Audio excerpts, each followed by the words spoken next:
اعوذ باللہ من الشیطان الرجیم بسم اللہ الرحمن الرحیم۔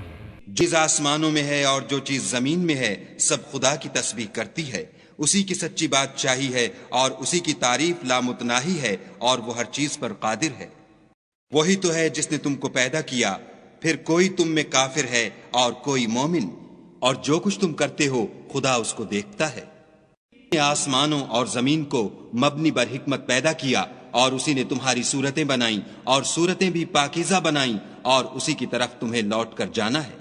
جو کچھ آسمانوں اور زمین میں ہے وہ سب جانتا ہے، اور جو کچھ تم چھپا کر کرتے ہو اور جو کھلم کھلا کرتے ہو اس سے بھی آگاہ ہے، اور خدا دل کے بھیدوں سے واقف ہے۔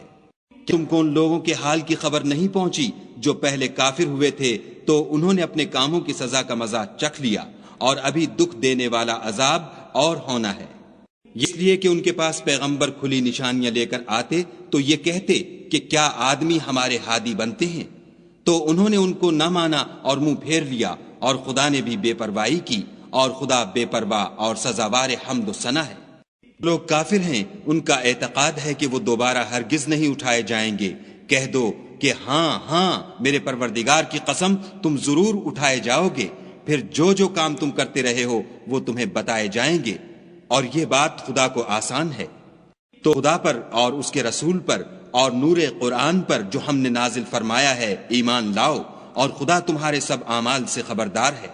جس دن وہ تم کو اکٹھا ہونے یعنی قیامت کے دن اکٹھا کرے گا وہ نقصان اٹھانے کا دن ہے، اور جو شخص خدا پر ایمان لائے اور نیک عمل کرے وہ اس سے اس کی برائیاں دور کر دے گا، اور باغہائے بہشت میں جن کے نیچے نہریں بہ رہی ہیں داخل کرے گا، ہمیشہ ان میں رہیں گے، یہ بڑی کامیابی ہے۔ اور جنہوں نے کفر کیا اور ہماری آیتوں کو جھٹلایا وہی اہل دوزخ ہیں، ہمیشہ اس میں رہیں گے اور وہ بری جگہ ہے۔ کوئی مصیبت نازل نہیں ہوتی مگر خدا کے حکم سے، اور جو شخص خدا پر ایمان لاتا ہے وہ اس کے دل کو ہدایت دیتا ہے، اور خدا ہر چیز سے باخبر ہے۔ اور خدا کی اطاعت کرو اور اس کے رسول کی اطاعت کرو۔ اگر تم منہ پھیر لوگے تو ہمارے پیغمبر کے ذمے تو صرف پیغام کا کھول کھول کر پہنچا دینا ہے۔ خدا جو معبود برحق ہے اس کے سوا کوئی عبادت کے لائق نہیں، تو مومنوں کو چاہیے کہ خدا ہی پر بھروسہ رکھیں۔